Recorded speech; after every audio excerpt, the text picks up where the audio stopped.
This is the Italian Citizenship Podcast, hosted by Marco Permunian and Rafael Di Furia.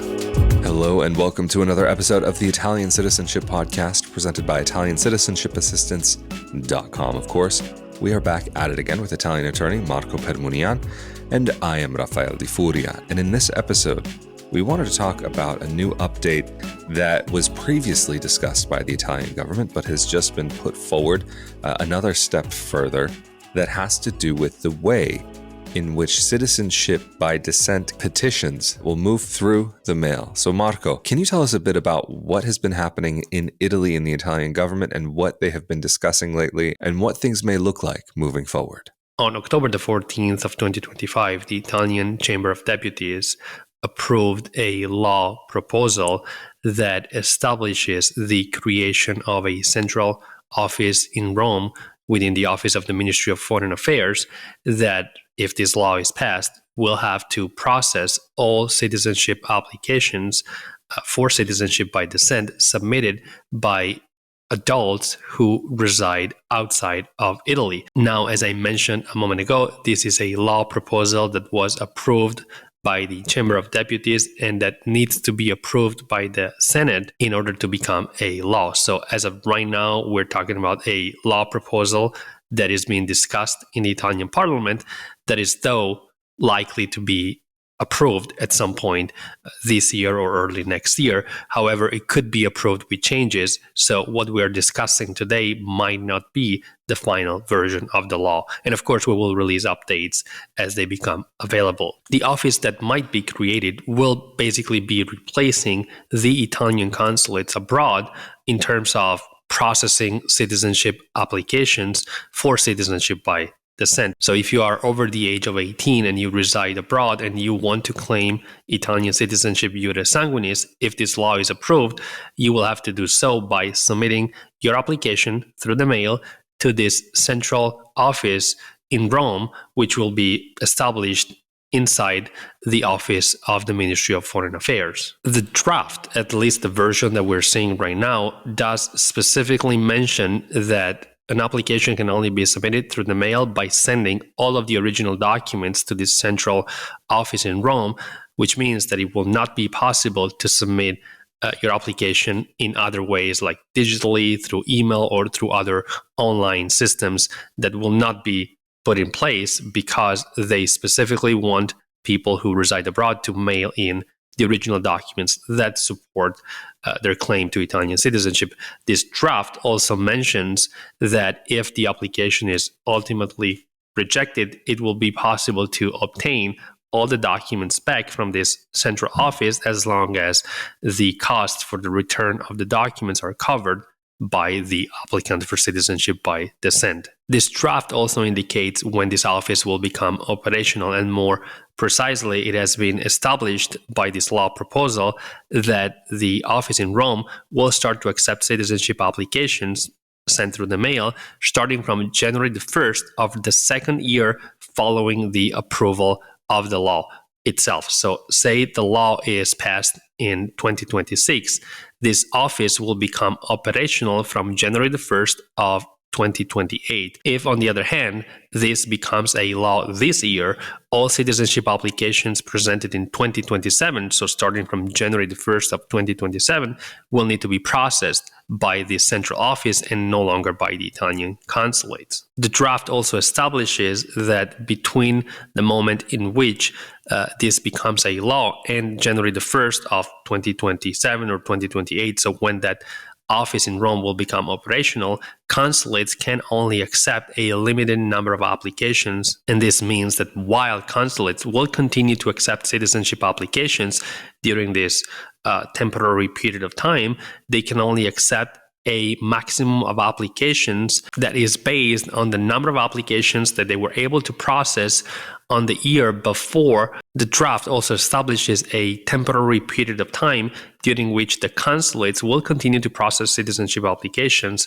So between the moment in which this draft becomes a law and the moment in which the consulates will need to stop receiving citizenship applications because those will need to be submitted to the central authority, in Rome, the consulates will be continuing to receive citizenship applications, but there will be a maximum of applications that can be received by each consulate. And this bill establishes that the maximum number of applications that a consulate can receive in any given year cannot exceed the number of applications that were received and processed the year before.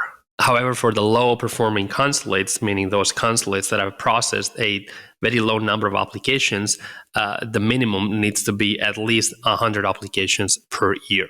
Well, Marco, I have to say you've got me quite curious because it almost sounds as though, based on what you've said, that this actually has a lot of potential to create some of the same problems that we've been seeing, especially in the way that many consulates have not been able to give enough appointments in the last years and limiting the number of people that they can actually see.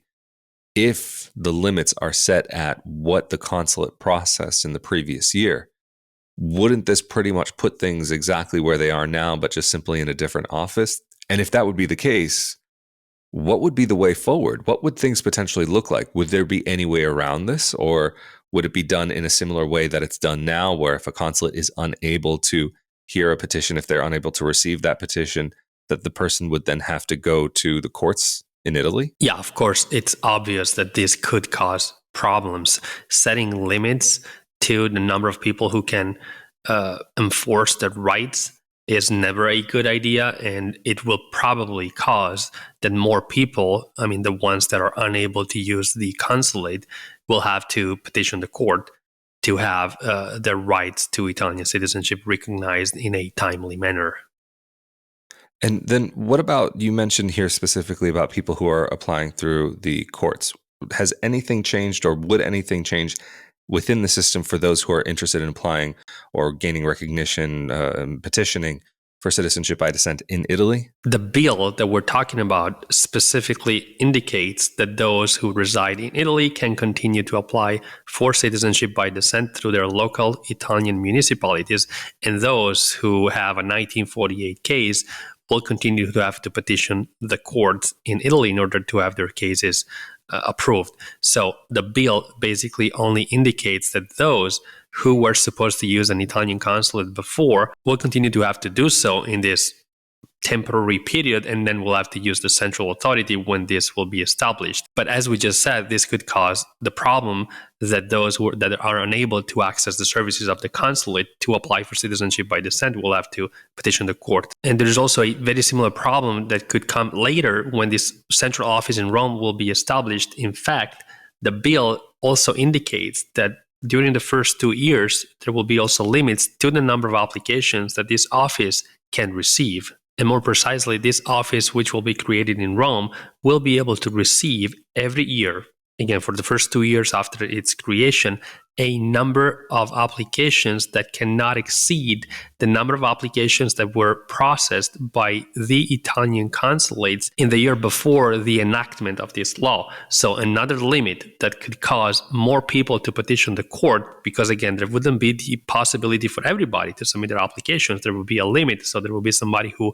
wants to apply for citizenship, who wants to enforce their rights to be recognized retroactively as an Italian citizen, because let's not forget that people who qualify for Italian citizenship are already Italian citizens, and they're just applying for a retroactive recognition. And there should be no major difference between those who were born in Italy and are de facto Italian citizens and those who were born abroad and need to go through a recognition process because they're over 18. But the right to do so will be heavily limited if this provision will be passed as is. And therefore, that could cause a number of people to having to petition the court again because they're unable to have their citizenship rights recognized in a timely manner. And finally, there is also another limitation, which I believe will cause further issues, because it is established in this bill that there is a 48 months limit, so 4 years for this office to process citizenship applications. And that is against another provision that says that every public administration should be able to render their services requested in a 2 years time frame. So 4 years, it's obviously too long, and that could cause, again, more people to petition the court because of the long processing times established in this bill. With that being said, this is a bill, a law proposal, so it may or may not pass. It could be heavily modified by the Senate. It needs to be approved by both chambers, and the text needs to be identical each time. So while it's likely that the bill in general will be passed, there could be changes to it. And if this bill will be passed as it is right now, of course, at ICA, we can assist clients in filing their cases through the courts for the reasons that I explained a moment ago, or people who want to apply for citizenship by establishing their residency in Italy, which at that point will become a much quicker option.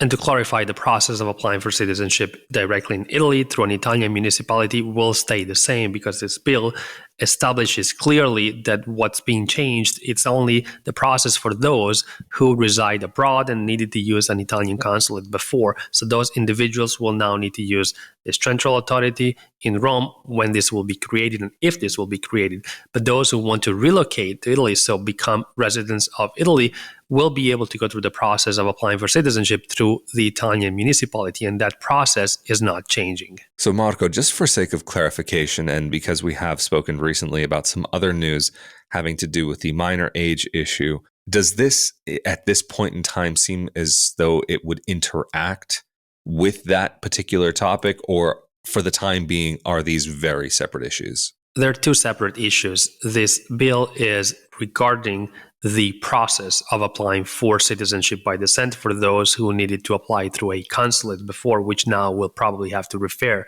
to this central authority. So this is regarding the procedure. This bill does not discuss the minor age issue or the decree from March, which changed the eligibility requirements. Those issues will be reviewed by the Supreme Court and the Constitutional Court next year. And so this law proposal doesn't have anything to do with those issues, which are separate. Again, this is only regarding procedure, not eligibility. Well, Marco, thank you so much for that clarification and for making yourself available for this episode of the Italian Citizenship Podcast. And of course, for those who may have any questions and be interested in having your help to get their Italian citizenship, and who may be seeking help to challenge any of these new rulings or any of these new procedures, how can they get in contact with you and your team?